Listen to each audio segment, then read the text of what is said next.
Meaning of goldsmith. Goldsmith.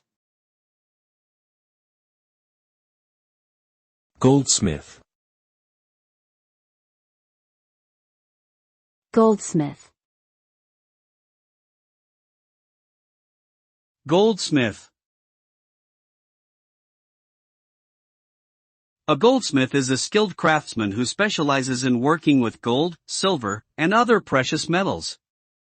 The job of a goldsmith involves creating intricate designs and patterns on jewelry, ornaments, and decorative objects made of these metals. They also perform tasks such as repairing damaged items and melting down old pieces to make new ones. Goldsmiths often work independently or as part of a team in a jewelry workshop or manufacturing company. Their work requires precision, attention to detail, and creativity to produce unique, high-quality pieces that are valued for their beauty and craftsmanship.